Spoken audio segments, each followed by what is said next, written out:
ver las finanzas, pero primero ver cómo se está sintiendo la gente. Y eso más bien es como una mirada, pero que a la vez te da la sensación de si la gente se siente bien, va a llegar también la parte, todo lo que tenga que ver con la ganancia, ¿me entiendes? Es más bien saber cómo nos enfocamos entre la mirada a la gente, el entender de que es algo sistémico y tenemos que ver el total.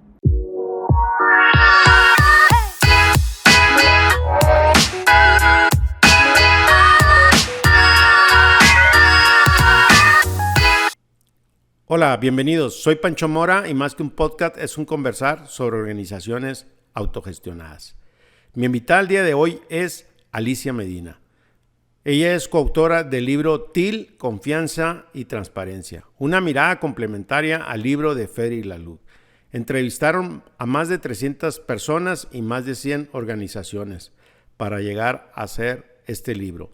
Consta con 12 grandes áreas, así que nos comparte su historia de cómo llegó a la parte humana y también el manifiesto TIL. Ser TIL no es una meta, es un horizonte. Así que los dejo en este gran episodio con Alicia. Hola Alicia, bienvenida. Hola, muchas gracias por la invitación. Estoy súper contenta de estar aquí, de que podamos tener esta charla. Claro, y más contento soy yo después de tener ahí varias colaboraciones intentando de grabar, pero aquí estamos y me dio mucho gusto saludarte en Cuenca también, que de ahí fue mi reconexión, aunque no hablamos. Uh-huh. La verdad que Cuenca fue maravilloso, ¿verdad? Sí, me encantó. Estuve un par de horas, pero la verdad me conecté muy bien, agradecido. Bien, Alicia, me gustaría antes de iniciar, ¿cómo llegas tú a este tema hostil o qué te mueve dentro de las autoorganizaciones o la parte humana de las organizaciones? A mí me gustaría que me cuentes tu historia. Bueno, un poco lo que me ha movido es lo que me ha llevado hasta acá, hasta el mundo TIL, ha sido esa experiencia, ¿no? El de ver. He trabajado, originalmente soy ingeniera, trabajé muchos años dentro del área de las telecomunicaciones y el área de informática. Primero como desarrolladora de software, pero luego en cargos de gerenciamiento. Y he estado en estas corporaciones grandes, ¿no? Como es Ericsson, Sony Ericsson, IKEA, AstraZeneca, todas ellas. Y bueno, lo que aprendí ahí, lo que vi desde ahí es que, bueno, cuanto más arriba se está en esas organizaciones, más política hay, menos transparencia, más sufrimiento en la gente. Y también la otra cosa que aprendí de todo esto es esas transformaciones que permanentemente hacen buscando algo a lo cual nunca se llega. Eso me llevó a querer estudiar más, a querer entender a por qué hay tanta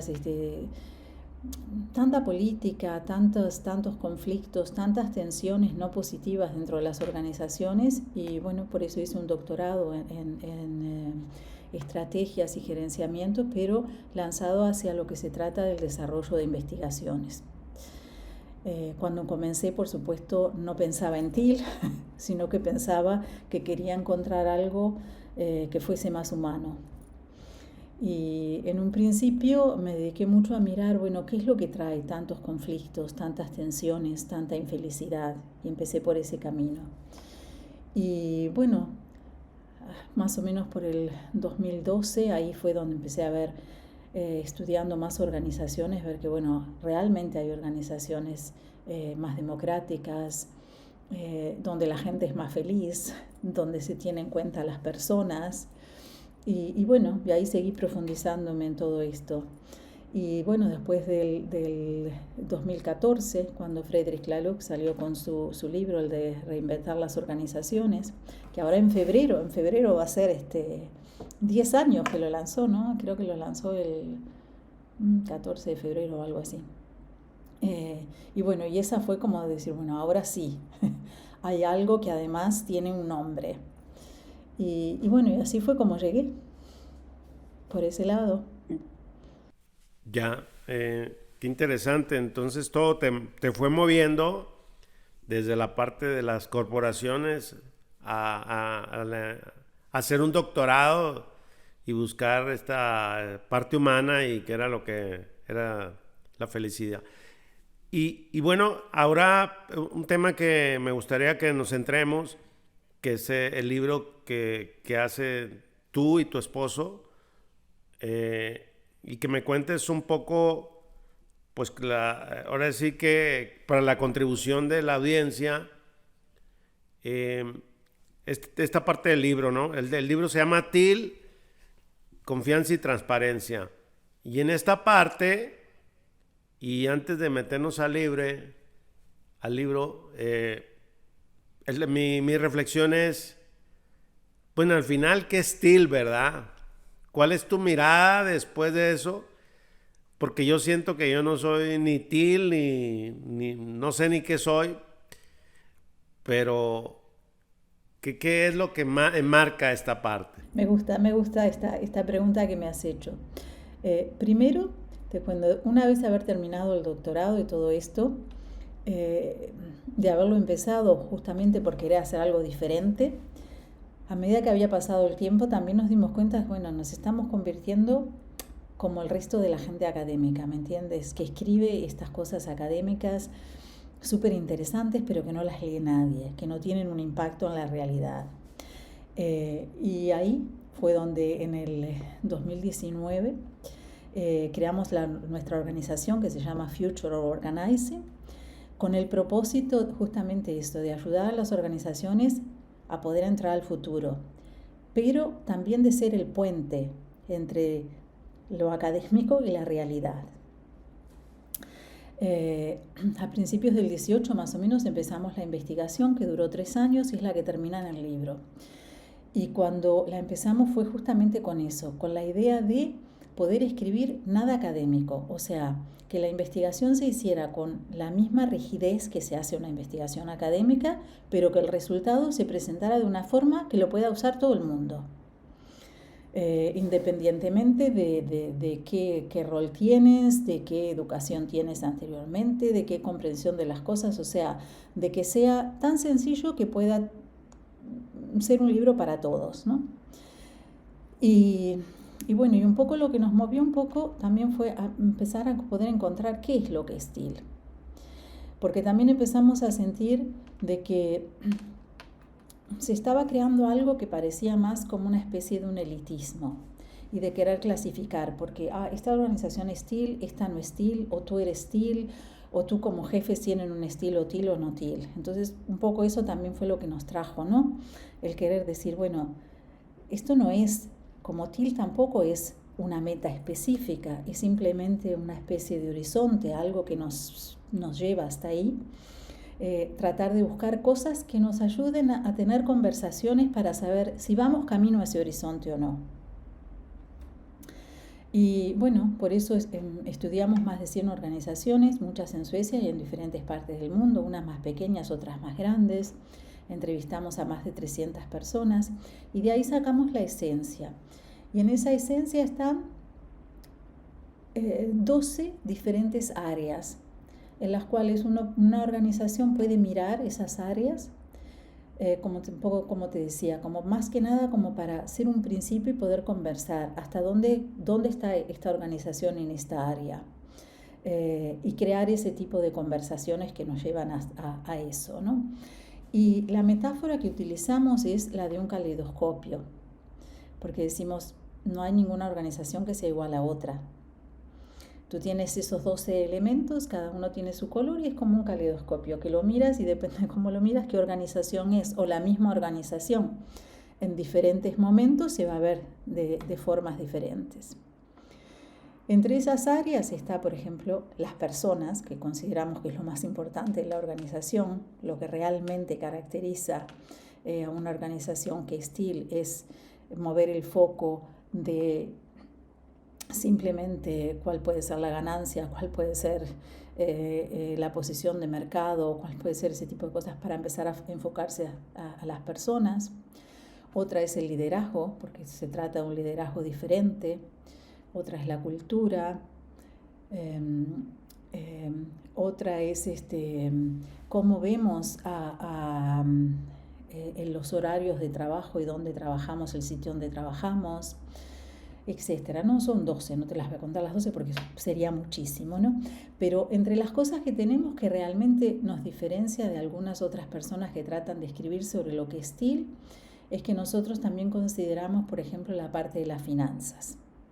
Porque fue la otra cosa que hemos encontrado a veces, que en el mundo TEAL se vuelve como demasiado, a ver si encuentro la palabra,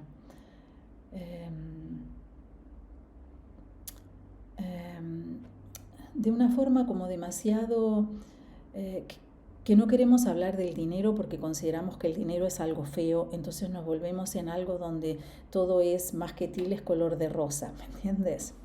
Y no, y una organización, independientemente de si sea una organización que tenga algún fin de lucro o una organización como puede ser la Cruz Roja, que no tiene para nada un fin de lucro, tiene que tener finanzas que funcionen. Entonces la parte de las finanzas es importante. La otra parte, que por ejemplo la Lux tampoco lo tiene en su libro, es cómo consideramos el mundo alrededor, el medio ambiente y la sociedad. Porque una organización no está aislada, somos una parte del todo, y el todo es la sociedad en la que nos movemos y el planeta en el que vivimos. Y bueno, y eso no quiere decir que todas las organizaciones tengan que tener la misma responsabilidad social o haber avanzado hasta tal punto de que están pensando y han tomado todas las medidas de cómo cuidar al planeta. Pero por lo menos que se dé esa conversación y que pueda existir por lo menos una especie de conciencia y ver cómo caminamos rumbo a eso, ¿no? Y bueno, y estas son áreas muy concretas con las cuales cuando acompañamos a organizaciones que estamos acompañando para que ellos hagan su movimiento a esto, las usamos justamente como temas para poder conversar. Cómo estamos en cada una de estas áreas, dónde quisiera la organización llegar. A veces las organizaciones deciden trabajar con un área en la cual ellos sienten que ahí es donde está el dolor más grande o el problema más grande. Otras veces prefieren empezar por la parte donde existe una pasión más grande o un interés más grande. Y bueno, ambos métodos son válidos, ¿no? Cada organización tiene que elegir por dónde quiero empezar. A solucionar mis problemas y a trabajar con ellos, o a seguir alimentando algo que ya funciona y la alegría que hay, ¿no? Y de ahí más o menos se mueve. Y como esto es algo sistémico, independientemente de en qué área quieramos profundizar, va a tener una repercusión en el resto, ¿no? Claro. Y bien, como lo hablamos, este es un tema complementario al tema de Feryl Laloux, Reinventando las Organizaciones, que creo que también les puso un review ahora en el libro, que va a salir en español también, y también de Bursor, también. Entonces seguramente que estos gurús que están ahí, que son los que saben, y cuando te ponen ese de compartir, pues me da mucho gusto que lo es. Ahora bien, en esta parte de la experiencia de ustedes, a las organizaciones que han acompañado, y me gustaría concentrarme un poco de los países nórdicos, ¿cuál es su experiencia en esto? Y me queda claro que hay una base de avance y que no todas las organizaciones lo hacen, pero ¿cuál es la mirada que están viendo en las organizaciones en base al libro de ustedes? A veces se hace difícil el poder tomar el paso si la gente está convencida de que yo ya he llegado, ¿no? Y esa ha sido una de las cosas con las que nos hemos encontrado, sobre todo en Suecia, ¿no? Suecia ha sido muy avanzada en el sentido de cómo se funcionan las organizaciones, en la parte donde la distancia entre un jefe y los empleados no es tan grande, no existe todo ese protocolo y esa distancia y tener siempre que estar respetando las jerarquías y qué sé yo. Pero también eso puede ser como una falsa ilusión, ¿no? Que te hace pensar y que muchos de los empresarios piensan, no, nosotros ya estamos ahí porque ya tenemos todo esto, cuando en realidad falta muchísimo, porque falta un enfoque diferente a cómo incluir a la gente y a todo esto, ¿no? Esa es la primera cosa, ¿no? Que a veces la he comparado con otros países y a veces empezar se hace más fácil porque son más conscientes de que están muy lejos de donde tienen que estar. Pero pasando esta parte, las organizaciones que hemos acompañado, o sea, donde por lo general viene de la directiva, que quieren tomar este paso y ahí es como entramos a hacer ese acompañamiento, empiezan entendiendo de que sí, de que para que la organización sea mejor, la gente tiene que sentirse mejor. Se trata mucho de sentir cómo me siento, de poder ser un miembro de esta organización y poder ser yo completamente, no ir al trabajo con una máscara especial que hace de que, bueno, de que parte de todo lo que yo podría dar no es posible darlo, ¿no? O sea que empezando por ese lado siempre empezamos bien. Luego está la otra parte, ¿no? En la cual para poder realmente trabajar en grupo, para poder realmente tener esa transparencia de la cual nosotros hablamos, ¿no? La comunicación y la transparencia total, no se trata solamente de transparencia cuando se trata de cosas que son específicas del trabajo, porque eso relativamente es fácil de lograrlo, ¿me entiendes? Con buenos mecanismos, con una creación de foros diferentes donde siempre hay un espacio para poder hablar de diferentes temas y qué sé yo. Cuando se trata de la transparencia más a nivel humano, de mostrarme tal cual soy, de poder mostrar, bueno, mis debilidades, mis alegrías, mis sueños, mis errores, o sea, más un poquito de cómo somos. De libertad, ¿verdad? Sí. Ahí es donde encuentro que el camino es más largo en Suecia y en los países nórdicos que lo que podría ser en México, donde tú estás. Porque ahí entra la otra parte cultural, ¿me entiendes? Donde en Suecia hemos sido formados de esa cosa de donde, bueno, tu vida es tu vida y el trabajo es tu trabajo, donde hay esa separación tan grande, donde la gente puede trabajar muchos años en el mismo sitio de trabajo y ni siquiera sabe si el otro es casado, si no es casado, si tiene hijos, si se divorció 3 veces o si no, ¿me entiendes? Entonces, el camino a seguir en la parte esta, cuando tratamos bien de lo humano, te diría que es más difícil.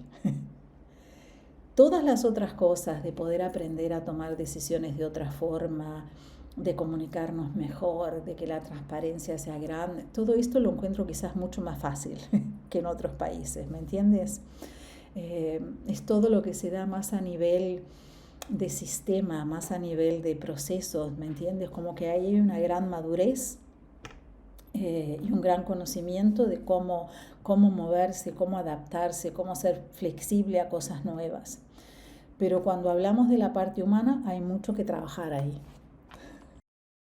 Ya, y bien lo comentas, que es un tema cultural, ¿no? O sea, para nosotros, seguramente para mí, se me hace algo extraño del no saber, pero bueno, entiendo esta parte de la privacidad, de mi espacio muy íntimo, y ahí está ese tema. Ahora, regresando y asociado también al libro, tienes un manifiesto TIL. ¿Qué trata ese manifiesto?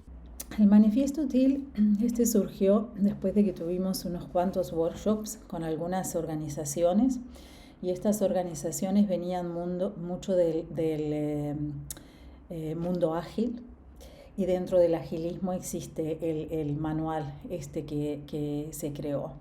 Y bueno, y un poco inspirados en lo que es el manual, el manifiesto ágil, y con los resultados que sacamos de estos workshops, diferentes cosas que la gente decía, ahí creamos ese manifiesto, ¿no? Y ese manifiesto trata sobre todo, lo hicimos con la intención de desmistificar lo que es el mundo TIL, porque en realidad trata de más bien tener una mirada, cómo vemos a la gente, qué es lo que ponemos frente a otra cosa, o sea que la gente está primero en vez de determinado tipo de cosas, cómo tratamos las finanzas, o sea, más que nada para desmistificar lo que es el mundo TIL.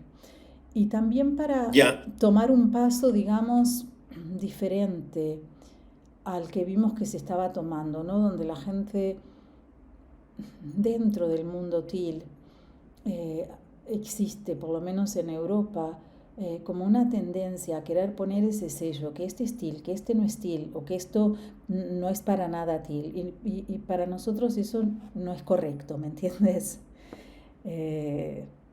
Muchas veces es también saber cuál es la intención, y cada organización llegará hasta donde pueda llegar, a su paso, a su ritmo, y planteándose sus metas, pensando más bien que, bueno, ahí hay un horizonte que es el horizonte TIL. Ya, ¿y nos puedes dar algunos ejemplos de este manifiesto? A ver si te lo traigo. ¿Quieres que te lo lea y te lo traduzca? No.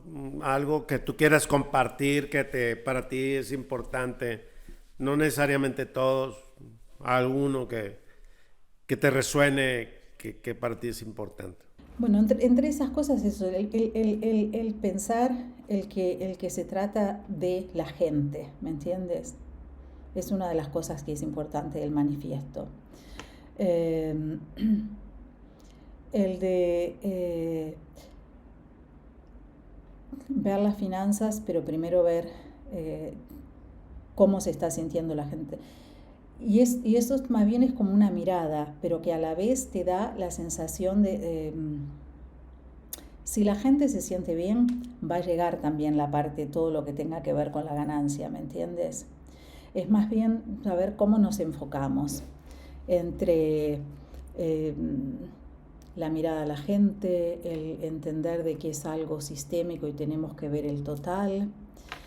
En el manifiesto hablamos, por ejemplo, de la parte de la comunicación, que en lugar de tener una comunicación con cosas muy secretas o cosas que son confidenciales y todo esto, se trata de ser abiertos, que no es una cosa que el manifiesto diga debe de ser así, sino que muestra hacia qué lado, qué es lo que deberíamos de una dar, guía. Una guía, a qué le debemos dar prioridad, ¿me entiendes? A las personas, a ser abiertos, a pensar también en la totalidad de las cosas, en no hacer, por ejemplo, cambios donde solamente nos enfocamos en algo chiquitito y nos olvidamos del todo. O sea, el tener una mirada, es más bien como una mirada, como una guía, como tú dices, hacia dónde mirar, como una guía que nos puede llevar a ese mundo TIL. Cuéntame cuál es el propósito del libro que ahora está en traducción en español y que va a salir el próximo año, de tuyo y de tu esposo. ¿Qué quieren lograr ahora en esta traducción en Iberoamérica?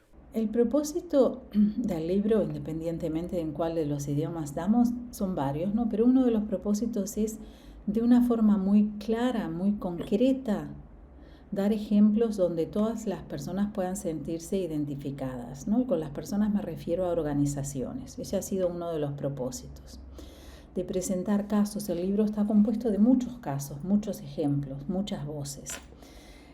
Con el propósito de que, bueno, si tú perteneces a una pequeña organización de determinada forma, que encuentres una inspiración a otra compañía que sea de esa misma forma. Si perteneces a algo más grande, que puedes encontrar más grande. Si es una multinacional también. Ese ha sido uno de los propósitos, ¿no? De crear ese tipo de ejemplos donde a través de los ejemplos de cosas que ya existen se vea eso. Los ejemplos también muestran de que no todos han llegado al mismo sitio, ¿me entiendes? De que estamos todos camino a algo. Entonces cada uno de los ejemplos muestra eso, ¿no? Y el propósito también fue, porque era una de las cosas que recogíamos, ¿no? Que del libro de la Lux, que es fabuloso, que ha inspirado a cientos de miles de personas, que ha sido, bueno, el que nos ha guiado a nosotros y a muchos más. En muchos casos se queda como un poco en esa parte abstracta para muchos. Y nosotros queríamos que este libro fuera un libro que llegara a todos, donde podamos entender de forma muy concreta y que pueda ser una guía, que pueda ser una herramienta a utilizar, a caminar, a hacer su cambio, ¿no? Y si llegan a manos de la gente que está dirigiendo una empresa, bueno, mejor. Pero que también se puede, en el libro lo ponemos, también se puede empezar desde abajo, ¿no? Si tú estás dirigiendo un proyecto o formas parte de un grupo o un team, hay un montón de prácticas que las puedes empezar desde ahí, y que eso también hace de que tú como persona y la gente de tu alrededor también pueda crecer y se pueda sentir mejor. Y bueno, el propósito más grande es eso, ¿no? Difundir de qué se trata, dar ejemplos, dar herramientas. El libro presenta muchas diferentes herramientas, mecanismos, por ejemplo, cómo puedo trabajar con la cultura, cómo podemos trabajar con una forma de dar feedback de una forma diferente, siempre mirando a las personas, ¿me entiendes? Y enfocándonos hacia el futuro que queremos. Y bueno, y inspirar, ¿no? Y ser lo más concretos posible. Bien, me gustaría saber si conoces una organización que ha llegado a ser TIL o que esté muy avanzada, que no sean las que ya sabemos, ni Bursor, ni otras de estas que comentas, Feri. Alguien que digas, hoy deberían de conocer esta organización porque sí está muy avanzado. El año pasado, cuando viajé a Argentina, encontré una organización. O sea, los venía estudiando un poquito desde antes. No está en el libro, porque los encontré después que el libro se había escrito, ¿no? Y se llama Ten Pines y está en Buenos Aires. Con Jorge Silva. Esa organización lo entrevisté. Me ha parecido que ha avanzado mucho, y además es una organización que a mí me ha impactado, porque claro, el contexto en el que tú te mueves también importa, ¿me entiendes?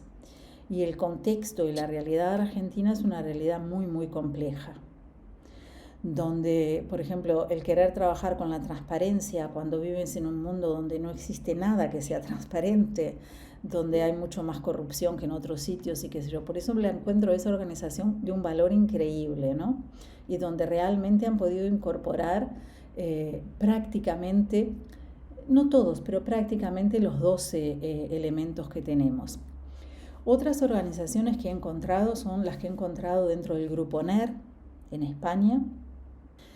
Una de ellas que a mí me parece excepcional, aparte las he estudiado tan a fondo y toda esta es la que se llama Talleres Arreches, donde empezaron su camino hace más de 10 años, pero de qué forma, cómo lo fueron haciendo, ese trabajo de hormiguita y de todo esto, y los encuentro una organización de excelencia, que en realidad pienso que todo el mundo tendría que estar hablando de ellos.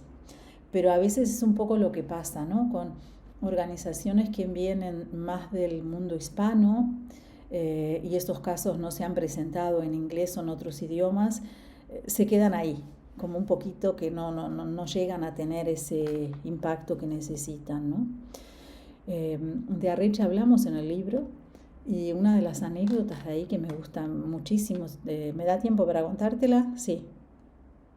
Sí. Es en el momento que llega la pandemia, ¿no?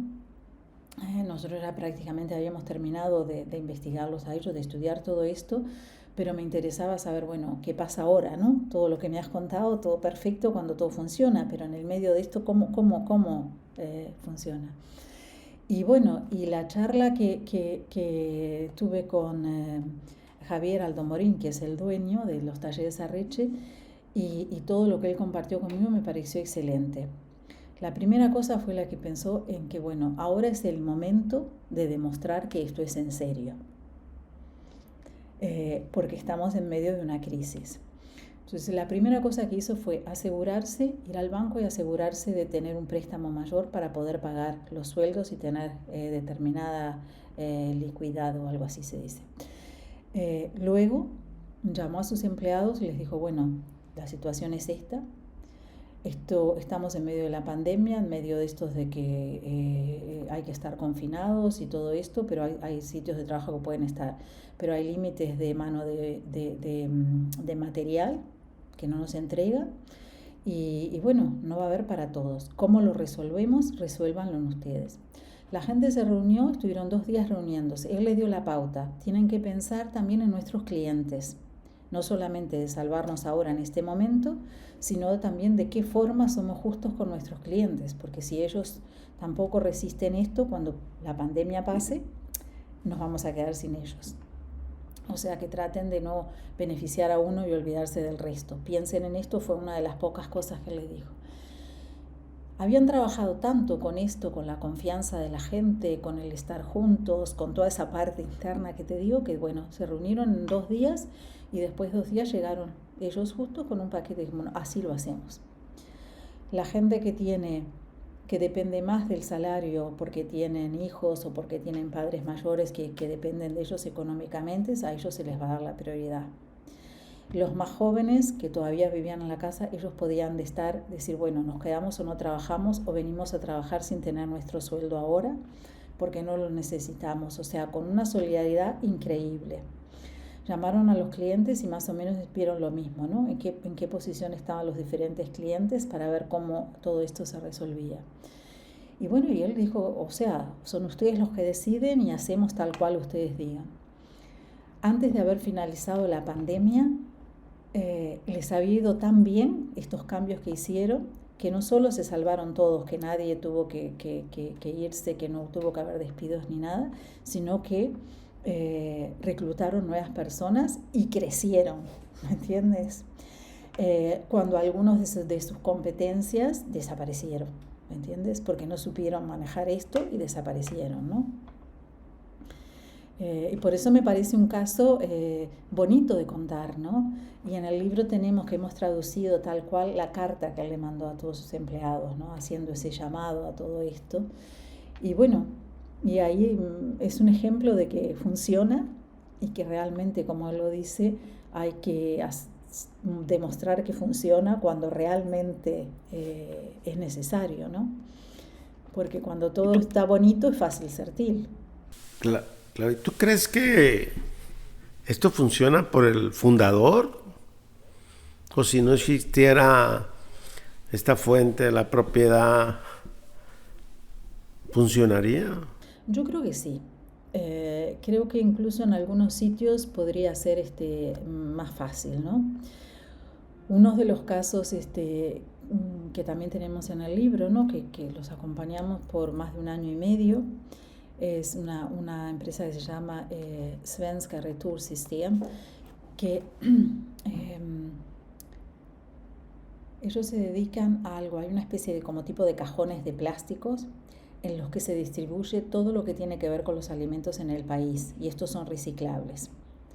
Tanto sea leche como verduras, como cosas, son estos diferentes tipos de plásticos, de cajones de plásticos reciclables.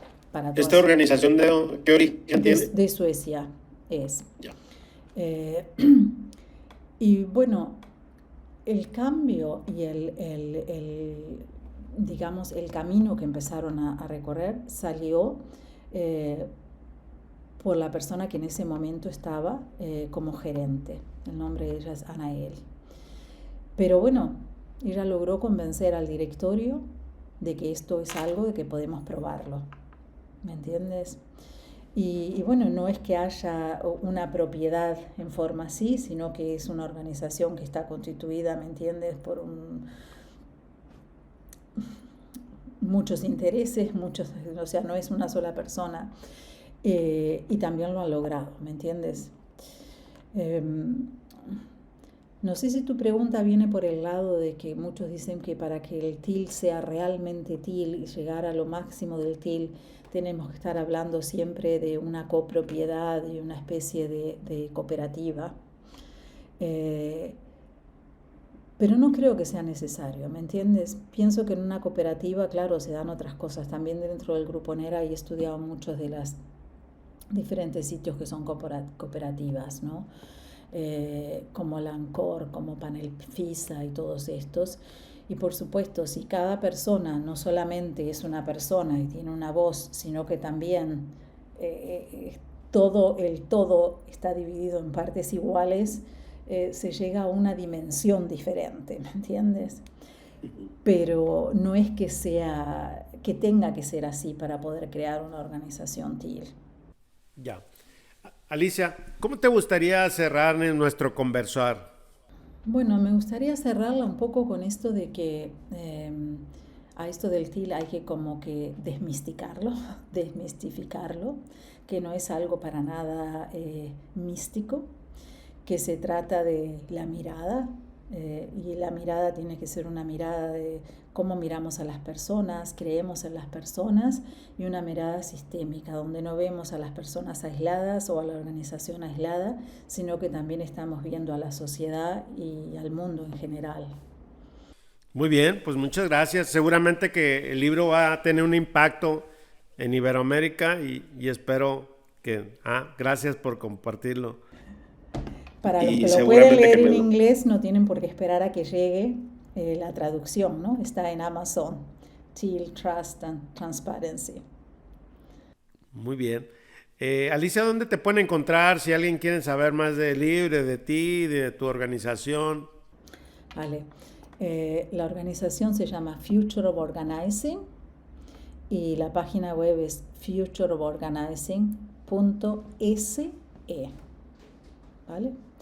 Y bueno, mi nombre es Alicia Medina y también la forma más fácil es el correo alicia@medina.se. Ese es la terminación por Suecia. Pues muy bien, te agradezco mucho de compartir y seguramente que esto va a llegar a muchas voces. Bueno, gracias. De nuestra comunidad. Gracias por nuestra charla y por darme este espacio y me ha encantado charlar contigo. Bueno, gracias. Te mando un fuerte abrazo. Saludos, chao.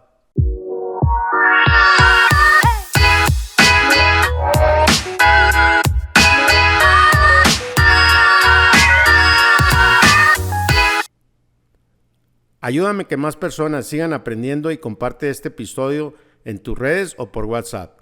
Te invito a que te suscribas a nuestro canal de YouTube y también nos puedes escuchar en Apple y en Spotify. Saludos.